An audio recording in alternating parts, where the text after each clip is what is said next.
kita akan sama-sama mendengarkan sebuah kebenaran firman Tuhan. Saya pikir kemarin komsel terakhir kita akan terakhir membahas tentang keluarga, Bapak Ibu. Tapi hari ini semoga Bapak Ibu saudara-saudara sekalian tidak bosan, masih kita akan membahas tentang keluarga. Amin. Saya secara pribadi sangat diberkati sekali dengan tema-tema yang hari-hari ini atau bulan ini gereja kita GBI Hope membahas tentang keluarga, Bapak Ibu. Ya, luar biasa di ibadah, di komsel dan di beberapa kegiatan kita selalu membahas tentang keluarga, Bapak Ibu. Jangan salah bahwa Tuhan memulai segala sesuatu tentang manusia itu dimulai dari keluarga. Amin. Waktu Tuhan lihat Adam sendiri termenung, aduh Adam kasihan sekali, laki-laki sendiri. Laki-laki kalau sendiri pasti termenung, Bapak Ibu. Ya. Lalu Tuhan berinisiatif, Tuhan membawa semua ya, yang diciptakan, hewan-hewan, binatang-binatang, dibawa ke hadapan Adam. Lalu berkatalah ia kepada Adam, Adam silakan pilihlah, carilah bagimu, mungkin ada yang cocok waktu itu. Ya, Adam mulai lihat satu persatu dan dia mulai memilih. Dan ternyata memang tidak ada yang cocok, Bapak Ibu. Ya. Bersyukur Adam bilang tidak ada yang cocok. Kalau sampai waktu itu Adam salah pilih dan dia mulai lihat, kuda Nil gitu kan, jalannya kan melenggak-lenggok gitu kan. Wah menarik juga ini kuda Nil. Diambillah menjadi pasangan ya, kan bahaya Bapak Ibu. Bersyukur ada yang bilang tidak ada yang cocok, kemudian Tuhan membuat dia tertidur. Dan dari tulang rusuknya diciptakanlah Hawa menjadi pasangan dan pendamping hidupnya. Jadi cikal bakal itu dimulailah sebuah keluarga, Bapak Ibu. Nah, pagi hari ini, siang hari ini kita akan membahas tentang keluarga dan kita akan baca keluarga daripada Daud, Bapak Ibu. 2 Samuel pasal yang ke-7, ayat yang ke-25 sampai ayat yang ke-29. 2 Samuel pasal yang ke-7 ayat 25 sampai ayat yang ke-29. Bapak Ibu saya akan baca ayat 18, lalu Bapak Ibu baca ayat yang ke-25, kita bergantian, lalu ayat yang ke-29 kita baca bersama-sama. 2 Samuel pasal yang ke-7, saya akan baca ayat 18, lalu Bapak Ibu baca ayat yang ke-25. Judul perikopnya doa syukur Daud. Ayat 18, lalu masuklah Raja Daud ke dalam. Kemudian duduklah ia di hadapan Tuhan sambil berkata, siapakah aku ini ya Tuhan Allah, dan siapakah keluargaku sehingga engkau membawa aku sampai sedemikian ini. 25, 3, 2, 1.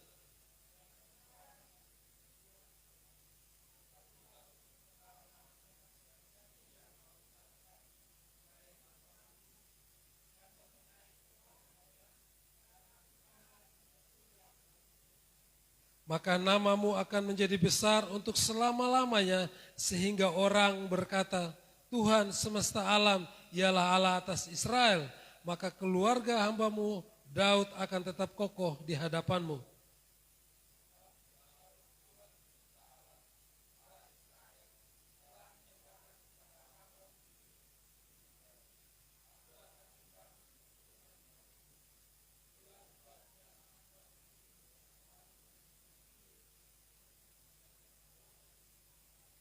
Oleh sebab itu ya Tuhan Allah, Engkaulah Allah dan segala firman-Mu lah kebenaran.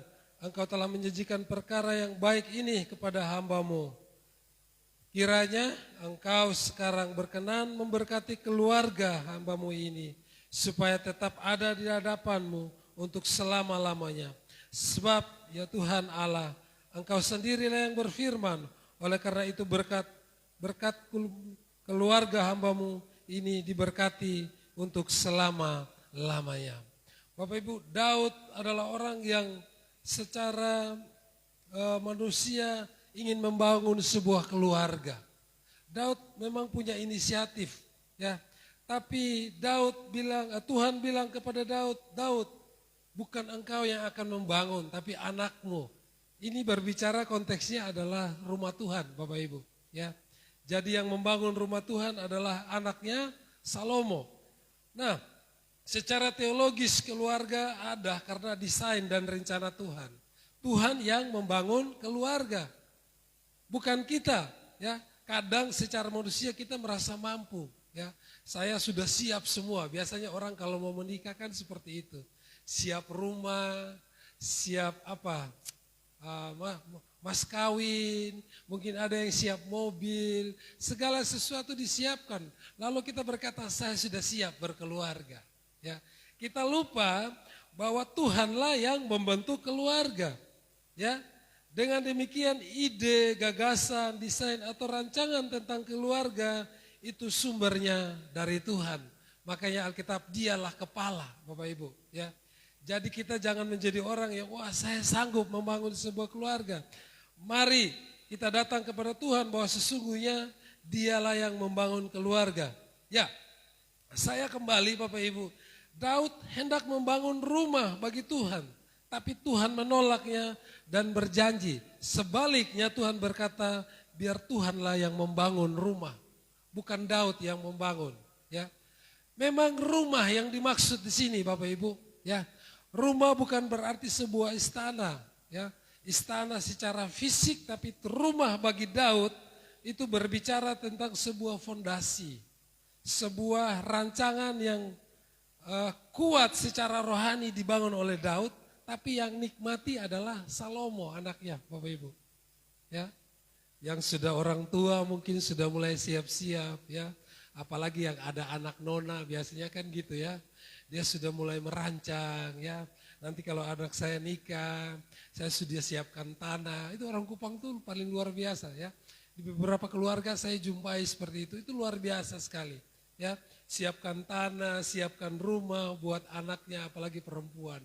Biasanya seperti itu. Ya, Daud membuat sebuah fondasi yang luar biasa. Tetapi bukan dialah yang membangun. Tuhanlah yang membangun rumah itu bagi Daud. Ya, jadi Bapak Ibu saudara-saudara sekalian, hal ini berbicara tentang sebuah tempat itu menggambarkan bahwa bagi Tuhan rumah tempat tinggal tidaklah lebih penting dibandingkan sebuah keluarga yang kokoh, Bapak Ibu. Ya. Nah, hari ini saya ingin membawa kita bagaimana kita berbicara atau bagaimana kita membentuk sebuah keluarga yang diberkati dan menjadi berkat.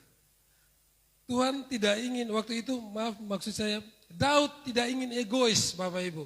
Ya, Daud tidak ingin membuat namanya bahwa oh ini karena saya, oh saya yang membangun, saya yang mendirikan rumah ini sehingga saya yang dikenang oleh bangsa Israel pada saat itu, Bapak Ibu. Secara kuasa, secara fisik, bahkan semuanya Daud sudah punya segala sesuatunya untuk membangun rumah ini bagi Tuhan. Tapi Tuhan bilang tidak, bukan kamu. Ya, bukan berarti Daud tidak layak, Bapak Ibu. Daud layak, tapi Tuhan ingin tahu, ingin mengatakan kepada Daud bahwa fondasi sesungguhnya atau rumah sesungguhnya, keluarga sesungguhnya itu dibangun oleh Tuhan sendiri, Bapak Ibu. Ya, jadi kita mau belajar pagi hari ini bagaimana menjadi keluarga yang diberkati dan keluarga yang menjadi berkat. Yang pertama, ya, bagaimana kita membangun sebuah keluarga yang diberkati dan juga jadi berkat bagi banyak orang. Ya, Bapak Ibu, dari Daud lahirlah juru selamat kita, yaitu Mesias. Dari keturunannya, jadi begitu kokohnya Daud. Ya, dia berdoa, di situ dikatakan doa syukur Daud. Sudahkah kita berdoa untuk keluarga kita? Halo, berdoa untuk anak-anak kita, berdoa untuk rumah tangga kita, berdoa untuk keluarga kita. Sehingga benar-benar keluarga itu kokoh di hadapan Tuhan. Poin yang pertama yang ingin saya bagikan kepada kita, bagaimana kita membangun sebuah keluarga yang diberkati dan juga menjadi berkat bagi banyak orang. Yang pertama, keluarga menjadikan Tuhan sebagai sumber berkat. Tuhan adalah kepala, Tuhan di atas segala-galanya. Dia adalah sumber berkat dalam keluarga kita. Suami bekerja keras, ya, istri juga, ya. Waktu kita jatuh dalam dosa di Taman Eden, Adam dan Hawa jatuh di dalam dosa. Tugas utama seorang laki-laki adalah bekerja keras, ya, mencari berkat. Tapi kembali lagi Tuhan mengingatkan bahwa sumber berkat sesungguhnya adalah di dalam Tuhan. Daud menjadikan Tuhan sebagai sumber berkat. Semua kemenangan, semua keberhasilan, bahkan masa depannya, semuanya berasal dari Allah. Bahkan Bapak Ibu Saudara-saudara sekalian, semua itu diekspresikan melalui puji-pujian, mazmurnya yang luar biasa. Semua tentang siapa? Semua tentang Tuhan. Ya, beberapa kesempatan yang lalu saya menonton sebuah video di YouTube seorang pemimpin pujian. Ya, jadi isu-isu yang dibahas hari-hari ini di gereja adalah tentang pemilihan pujian. Nah, itu sangat hangat sekali di gereja hari-hari ini. Jadi kalau pilih lagu itu lagu untuk Tuhan atau lagu tentang Tuhan. Nah, ini jadi perdebatan Bapak Ibu. Ya, jadi kadang-kadang pemimpin pujian di depan sini atau di gereja-gereja sekarang banyak lagu. Lagu itu banyak sekali, kita bisa lihat di YouTube, di mana-mana, di Spotify atau mana kita bisa menemukan banyak lagu-lagu rohani. Tapi apakah semuanya itu layak untuk kita bawakan di mimbar di gereja ini? Jadi itu yang sedang dibahas hari-hari. Tapi Bapak Ibu, Daud itu bernyanyi tentang Tuhan. Bahkan Daud juga bernyanyi untuk Tuhan, tidak ada bedanya Bapak Ibu. Mau nyanyi untuk Tuhan atau bernyanyi tentang Tuhan, yang terpenting adalah mengatakan bahwa Tuhan adalah segala-galanya. Itu pengakuan Daud dalam kehidupannya. Daud menjadikan Tuhan sebagai sumber berkat di dalam kehidupannya. Daud berperang dan dia menang karena siapa? Karena Tuhan. Daud diberkati dengan berbagai kelimpahan dan segala-galanya. Semua karena siapa? Semua karena Tuhan. Kadang kita merasa mampu Bapak Ibu. Ya, saya nonton podcastnya Coki Sitohang. Ya, dia orang yang luar biasa juga, dia pelayanan juga di gereja-gereja dan dia mengatakan bahwa bagi seorang laki-laki kebanggaannya adalah pekerjaannya. Amin. Bapak Ibu, laki-laki itu kalau tidak bekerja, minta maaf yang belum bekerja ya, yang masih cari kerja, ayo semangat cari kerja. Tapi buat seorang laki-laki, pride, kebanggaan tertinggi adalah pekerjaannya. Ya, apalagi dia dapat penghasilan, itu sebuah penghargaan. Kebanggaan yang besar sekali. Tetapi yang halal katanya. Ya, yang halal. Ya, walaupun dapat 500.000, dapat 1 juta. Tapi waktu dia dapat, dia terima, aduh itu sebuah kebanggaan yang luar biasa. Ya, itu luar biasa podcast yang saya nonton, Bapak Ibu.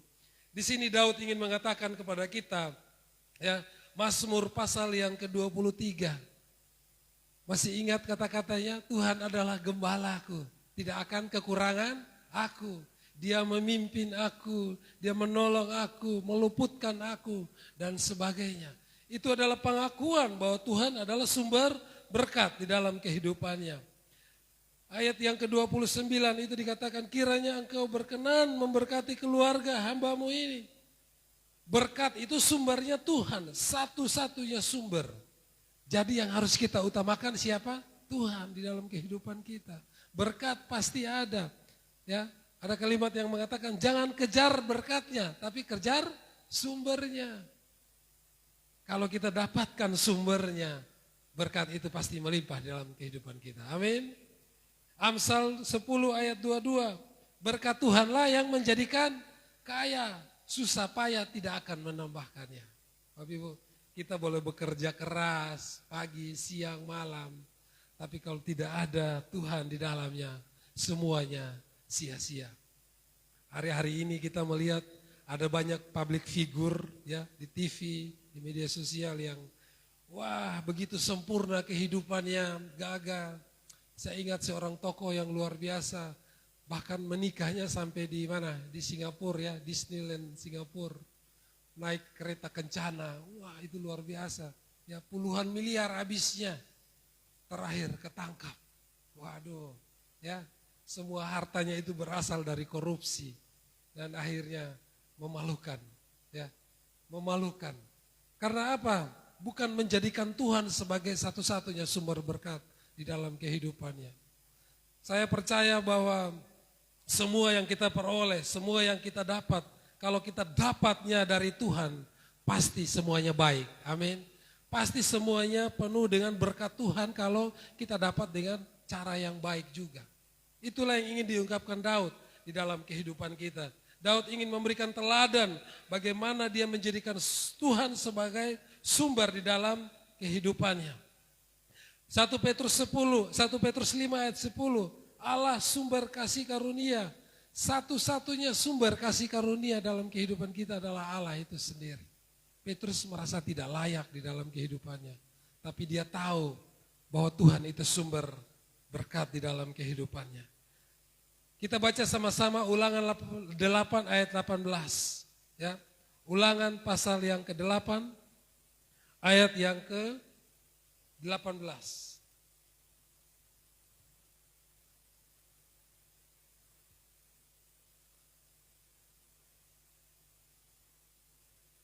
Ada di depan 3, 2, 1. Tetapi haruslah engkau ingat kepada Tuhan Allahmu.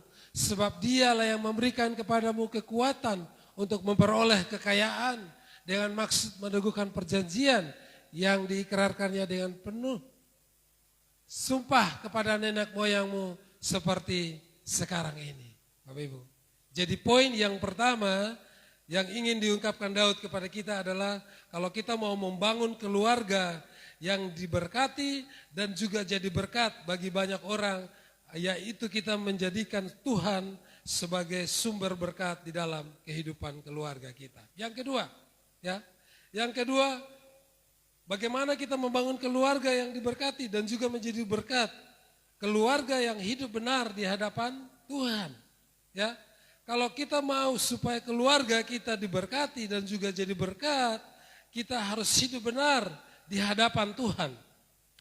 Alkitab ingin menggambarkan kepada kita bahwa kalau kita mau berkenan di hadapan Tuhan, kita harus menjadi orang yang benar.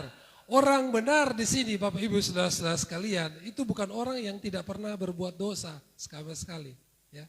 Orang benar yang dimaksud Alkitab bukan orang yang suci sekali, orang yang sempurna, orang yang tidak bercela, orang yang kelihatan wah sangat perfect, sangat sempurna sekali. Tidak, Bapak Ibu.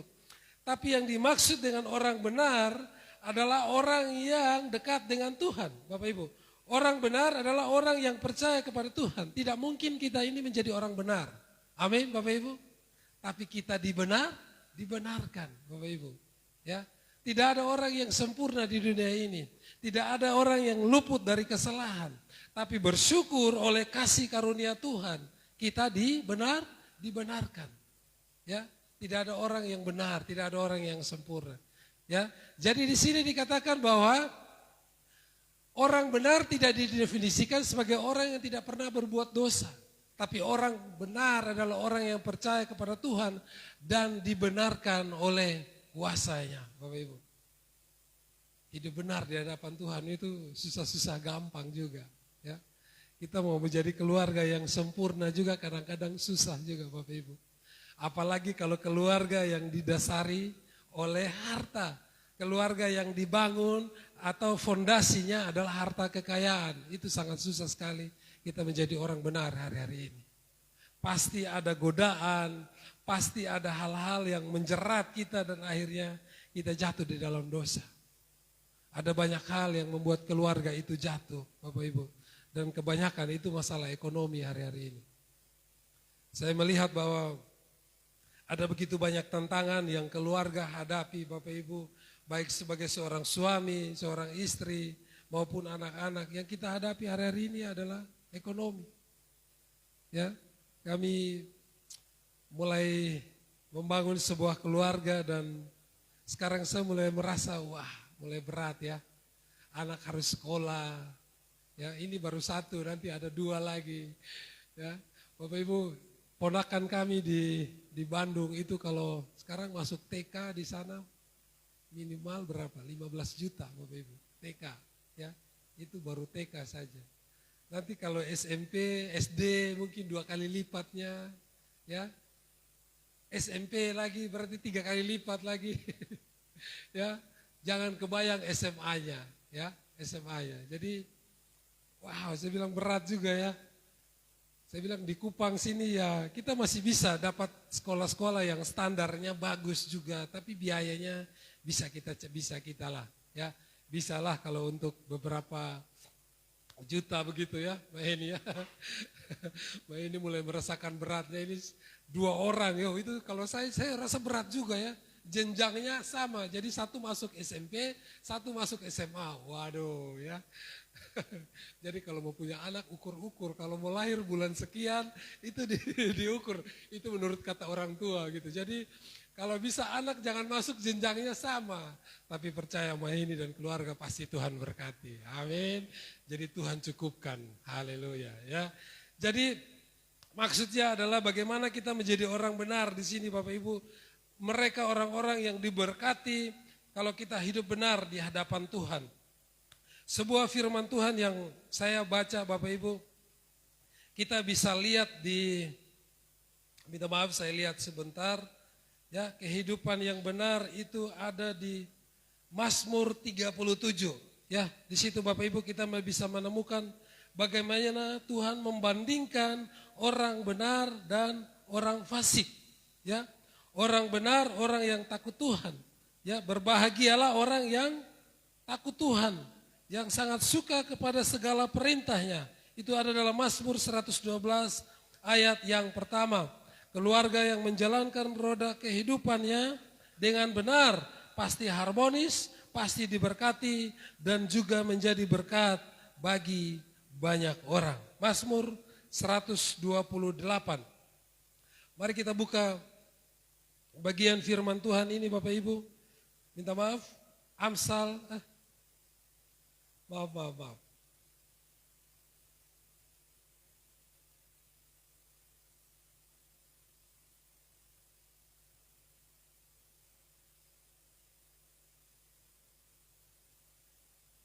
Milikilah Mazmur 37.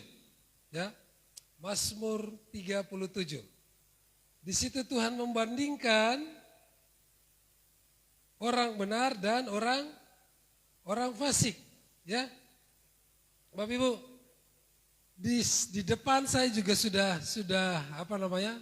Kamu next saja. Nanti baru kita kembali lagi, ya. Perbandingan orang-orang yang hidup benar dan juga orang-orang fasik, ya. Kita lihat di situ. Yang pertama karakter dan perbuatannya. Orang fasik merencanakan kejahatan terhadap orang benar, suka meminjam tapi tidak suka membayar, serta menghunus pedang untuk merobohkan orang sengsara.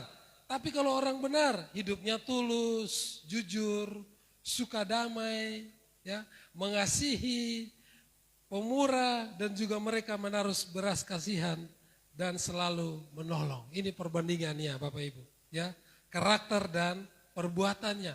Lalu yang kedua, ya, perbandingan orang benar dan orang fasik, fokus hidup dan sikapnya. Orang fasik itu mengandalkan kekuatannya. Nah, kita berkata terkutuklah orang yang mengandalkan, ya, kekuatannya sendiri, bahkan mengandalkan orang lain. Lalu apa? Hidup dalam kecurangan serta marah dan iri hati terhadap orang lain.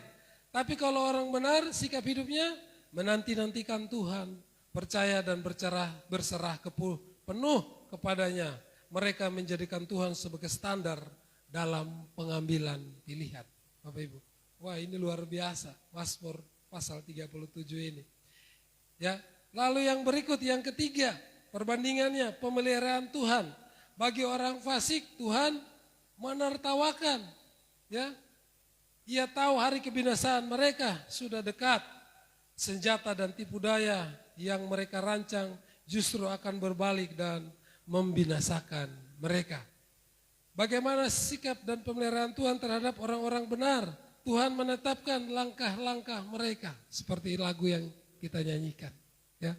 Bahkan tadi lagu pertama yang Mahini pilih juga bagus, ya. Orang-orang yang benar di hadapan Tuhan. Mereka penuh dengan pemeliharaan Tuhan. Tuhan menopang mereka, tidak akan pernah jatuh sampai tergeletak. Yang keempat, masa depan dan akhir hidup mereka.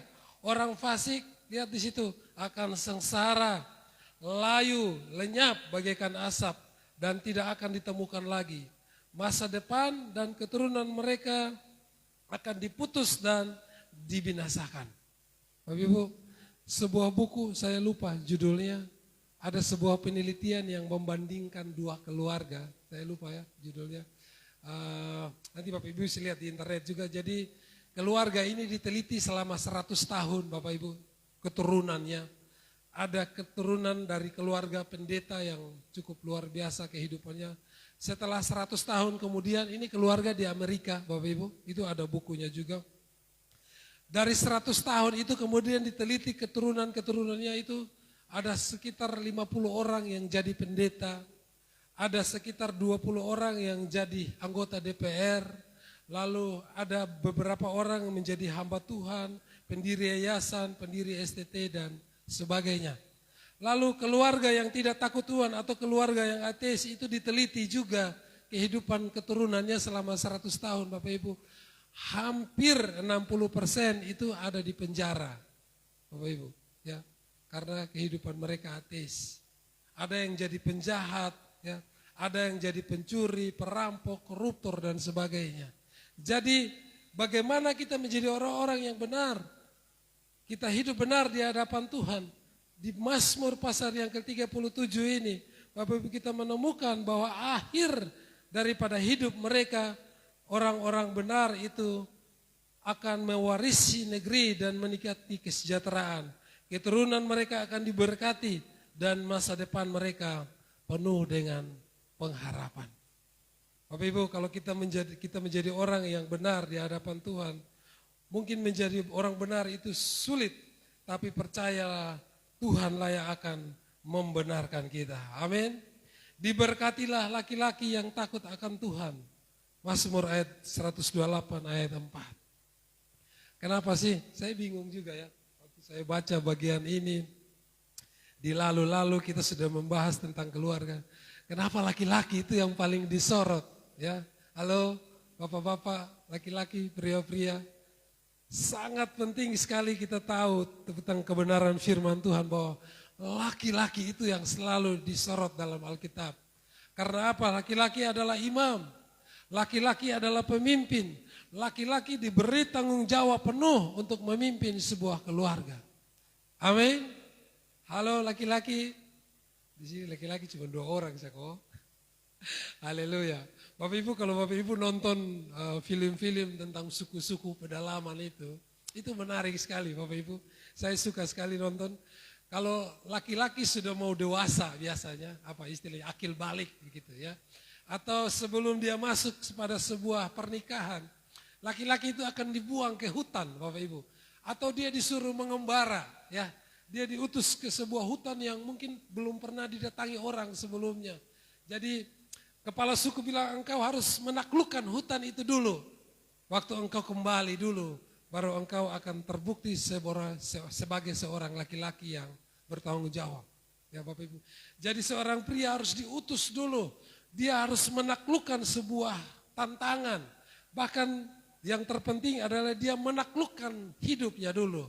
Supaya dia belajar bertanggung jawab terhadap kehidupannya. Baru dia layak memimpin sebuah keluarga Bapak Ibu. Ini luar biasa. Ya. Makanya kembali tadi saya bilang, bagaimana kita membentuk sebuah keluarga itu sangat menentukan sekali Bapak Ibu. Ya. Kalau hari-hari ini teladan kita adalah orang-orang yang mungkin tidak benar dalam membentuk keluarga. Minta maaf sekali saya harus bilang bahwa Kupang itu paling tinggi sekali ya. Married by accident. Dan itu menjadi tonggak, wah karena sudah hamil, sudah ada anak ya sudah terpaksa harus kita nikahkan sudah. Jadi itu dasar keluarga Bapak Ibu. Aduh jangan sampai ya. Saya ingin mengingatkan kepada kita, bahkan firman Tuhan ingin mengingatkan kepada kita pagi hari ini. Kalau kita ingin diberkati Tuhan, kita ingin menjadi berkat bagi Tuhan dalam keluarga kita, bagaimana kita membangun sebuah fondasi keluarga yang benar di hadapan Tuhan. Firman Tuhan adalah dasar bagi kita. Amin. Mari kita bangun keluarga. Siapa yang membangun keluarga? Tuhan yang membangun keluarga bagi kita. Jadi pilihan kita supaya kita diberkati dan kita jadi berkat, kita menjadi orang-orang yang benar, hidup benar di hadapan Tuhan. Poin yang ketiga, ya, poin yang ketiga, bagaimana kita menjadi keluarga yang diberkati dan juga menjadi berkat bagi banyak orang, keluarga yang mempraktekkan kemurahan dan kasih di dalam kehidupannya. Daud itu orang yang baik, Bapak Ibu. Sekalipun kelihatannya dia orang yang disiplin, dia orang yang tegas, tapi dia dididik juga dengan benar, Bapak Ibu. Waktu ayahnya mendidik dia, ya Bapak Ibu tahu kisahnya bahwa Daud hanya dipercayakan 2-3 ekor domba. Kakak-kakaknya adalah tentara, pejabat, kakak-kakaknya menjadi orang-orang yang gagah perkasa. Ya, kalau hari-hari ini kita lihat kakak-kakaknya itu mungkin orang terkenal, ya mereka orang-orang public figure. Lalu Daud siapa?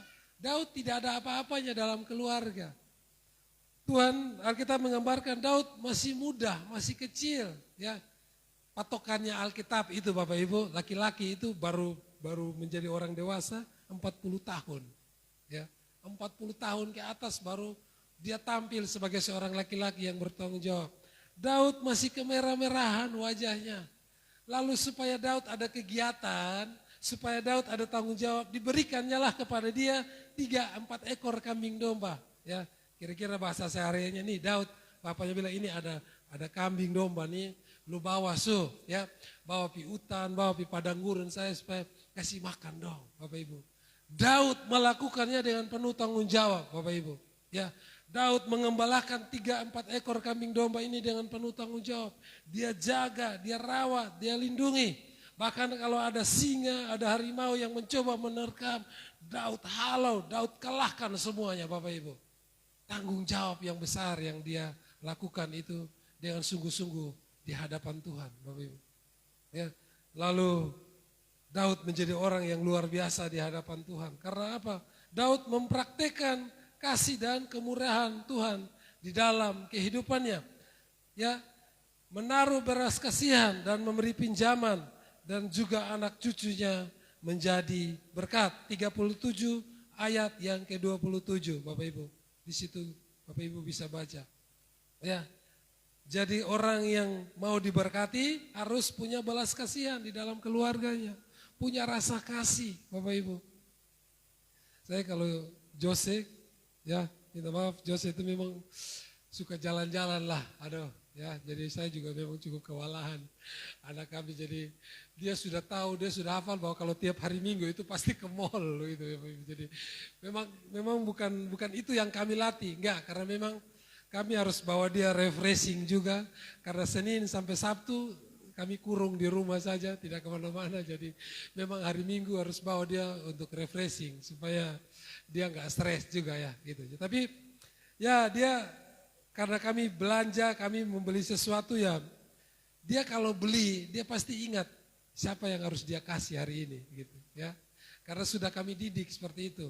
Ada tetangga kami di belakang rumah itu kalau Jose kalau mau beli ini, dia nggak ngambil satu, dia selalu ngambil 3, Bapak Ibu. Lalu kami tanya, ini kenapa ambil 3? Oh ini untuk kakak ini untuk kakak ini gitu. Wah kalau tiap hari gini ini bangkrut juga keluarga kita. Jadi, tapi kadang-kadang kami batasi. Kalau bulan ini sudah kasih cukup, nanti bulan depan lagi ya. Kalau ini sudah kasih jangan dikasih terus-terusan juga, kami harus dikasih tahu seperti itu ya. Jadi bagaimana kami mendidik dia untuk punya rasa kasih, punya rasa belas kasihan di dalam kehidupannya ya. Kadang-kadang kemarin baru dapat kiriman mainan dari neneknya, ini baru dapat, tapi dia mau langsung kasih. Ya Bapak Ibu, saya langsung insting kekurangan saya gitu ya. Saya bilang, stop dulu. Itu kan nenek baru kirim, masa langsung dikasih. Nanti habis ini kamu nyari gimana? Oh iya juga, ya udah dia simpan lagi Bapak Ibu ya. Itu mobil apa namanya yang kecil-kecil itu kecil tapi mahal juga. Jadi saya bilang simpan dulu, kamu main dulu gitu ya. Nanti baru dikasih ya. Sulit juga jelaskan. Oke Bapak Ibu, jadi poin yang ketiga ini, keluarga kalau mau diberkati harus juga mau memberkati orang lain. Amin Bapak Ibu. Percaya kalau kita memberkati, kita mau menolong orang lain, Tuhan juga akan menolong kita. Tuhan juga akan memberkati kita. Jangan jemu-jemu berbuat baik, karena apa yang kita tabur pada orang itu juga akan kita tuai. Galatia pasal 6 ayat 7, 9 dan juga 10. Ya, orang yang kaya secara materi belum tentu otomatis kaya dalam kemurahan. Ya, kemarin waktu kakak saya anaknya 4, yang terakhir itu putri meninggal umur 5 bulan ya. Pak Billy terima kasih. Jadi waktu meninggal kakak saya bilang saya nggak bisa bantu apa-apa karena kami juga pas-pasan, saya bilang. Jadi namanya orang Kupang tuh kalau ada ya nikah juga keluar uang, meninggal juga keluar uang. Jadi harus tetap makan-makan juga ya, susah juga. Jadi itu tradisi. Jadi mau gimana lagi? Ya otomatis tetangga datang ya harus kasih makan ya. Jadi banyak orang datang dan akhirnya harus ada sapi yang dikorbankan. Saya bilang wah ini nggak murah juga, saya bilang nanti uangnya dari mana lagi? Tapi kakak saya bilang tenang, Tuhan pasti cukupkan. Oke, saya bilang. Ya. Jadi ceritanya ada orang kaya yang datang yang diharapkan oleh kakak saya. Oh ada orang kaya yang diundang yang datang dan pasti banyak memberi, dia bilang. Ya. Tapi ternyata di luar dugaan pemberiannya hanya sekian. Ya Bapak Ibu, jadi kalau kita di Kupang Bapak Ibu, kalau kita kasih amplop kan nggak tulis nama, jadi aman. Tapi kalau di Jawa nggak bisa Bapak Ibu. Bapak Ibu datang kasih amplop, dikasih nomor, tulis nama. Jadi Bapak Ibu kasih amplop, nanti ada stiker nomor, Bapak Ibu tulis nomor, berapa nomornya, nomor 7. Dia ambil stiker, dia tempel amplop nomor 7. Jadi nanti kalau keluarga buka, oh dia tahu berapa yang kita tulis, ya, berapa yang kita kasih Bapak Ibu. Jadi kalau di Kupang Bapak Ibu kalau ke pesta masih bisa amplop putih kosong, lolos ya. Jadi biar kasih 20.000 juga masih bisa makan sate babi, nggak apa-apa. Kalau di Jawa sih tidak bisa lagi, minta maaf ya. Oke, Bapak Ibu maksud saya di sini adalah kita harus jadi orang yang penuh belas kasihan. Amin. Daud itu diberkati juga oleh orang lain. Ya, Alkitab mencatat seorang tokoh bernama minta maaf ya, Barklai ya.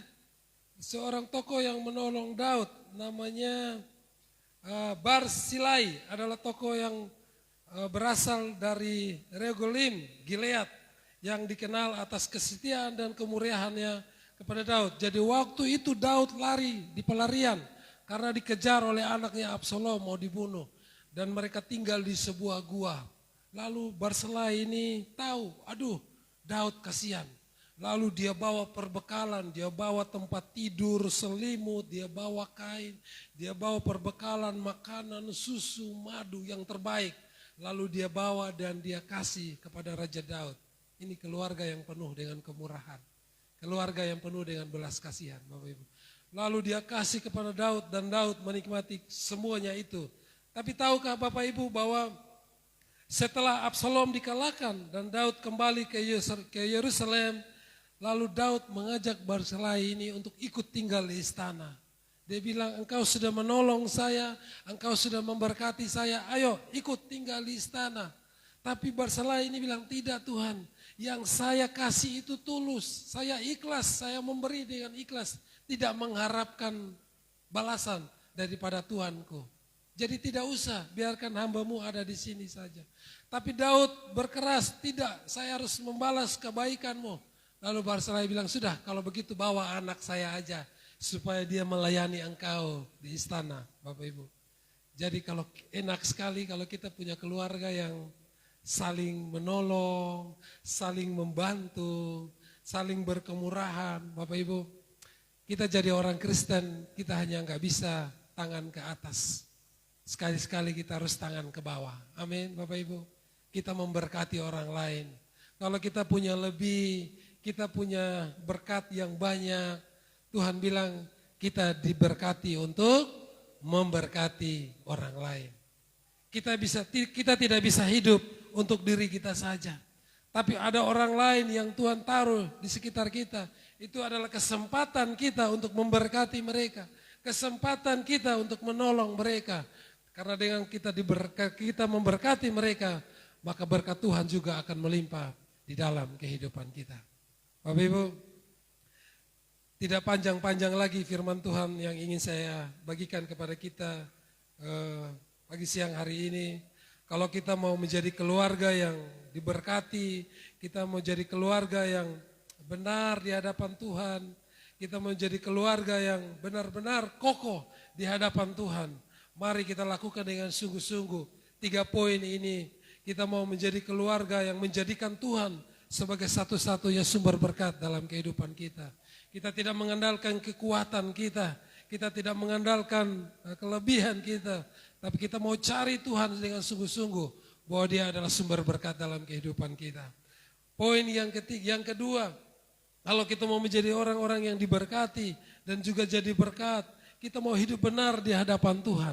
Hidup sungguh-sungguh takut akan Tuhan. Hidup sungguh-sungguh dekat dengan Tuhan. Karena hanya orang-orang benarlah yang layak di hadapan Tuhan. Amin Bapak Ibu. Dan poin yang ketiga, kalau kita mau menjadi orang yang diberkati dan jadi berkat, kita tahu bahwa Tuhan itu sumber berkat. Dan kalau kita sudah diberkati, kita juga mau menjadi berkat bagi banyak orang. Hati yang penuh belas kasihan, yang mau saling tolong menolong, membantu, dan memberkati orang lain.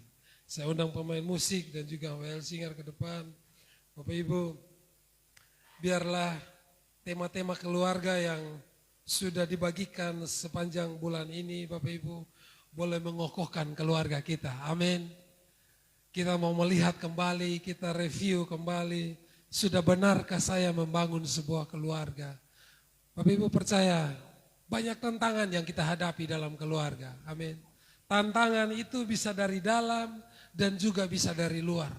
Tapi kalau bisa firman Tuhan ada dalam kehidupan kita, kita menjadi keluarga yang kokoh. Amin. Selesaikan, hadapi tantangan itu dalam kehidupan kita. Kalau tantangan dari dalam, mari kita selesaikan.